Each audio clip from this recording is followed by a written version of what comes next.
All right, a Fox News alert for you. Is the White House compiling a health care email list to push its plan? It is a question that Major Garrett was trying to get an answer to, and then it got down to this.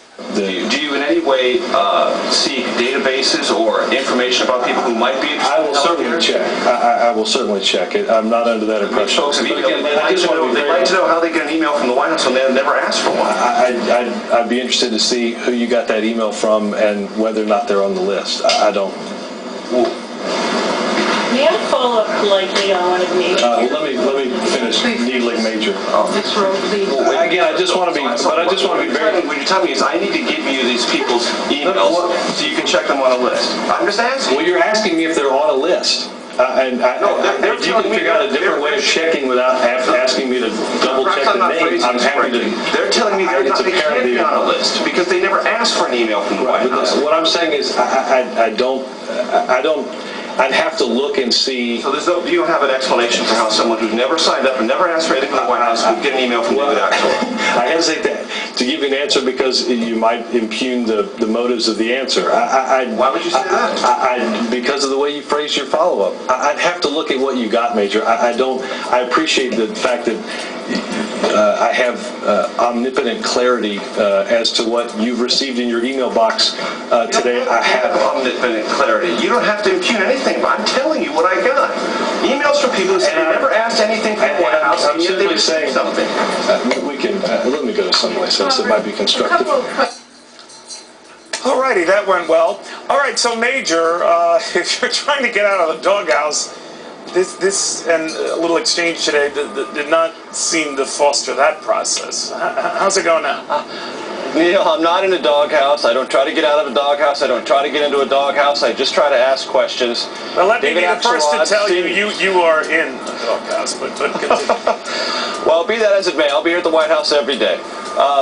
David Axelrod sent out an email today on behalf of the President's health care initiative. I received some emails from folks who said, wait a minute, I never asked for anything from the White House. I've never engaged the White House on the website. I've never sought anything from the White House. How did I get this? I didn't really, if folks watch special reports tonight, they'll see I'm doing a completely separate story on healthcare about biologics, which is an interesting story in of itself. But I didn't go to the briefing intending for this to become an enormous controversy. All I wanted to try to find out is if there was some plausible explanation for how people who never asked for any information from the White House on healthcare or any other issue would suddenly find emails from the senior advisor to the president in their email box. You saw what happened. I'm still working on it. I would say right now it's slow going. Things are a bit frosty, but I didn't go to the briefing for the agenda. My appearance on your show is not evidence that I had an agenda. I'm just trying to find out what I think is an answer to a legitimate question. All right. Now, what's an issue here is whether the White House and from the White House these sort of emails were being sourced, and that would be a bit of a game changer, would it not? If it's true, and I have no evidence to suggest that it is, Neil, I'm just asking. And I'll tell you one thing legitimately that probably set Robert Gibbs on edge a bit, and we had a, let us say, spirited conversation after the briefing about this, was in the preface to one of my questions, I mentioned Organizing for America, which is the political arm of the Democratic National Committee. And Robert said, look, stop saying that there's any possibility that Organizing for America or the DNC and the White House could have similar lists or use similar lists.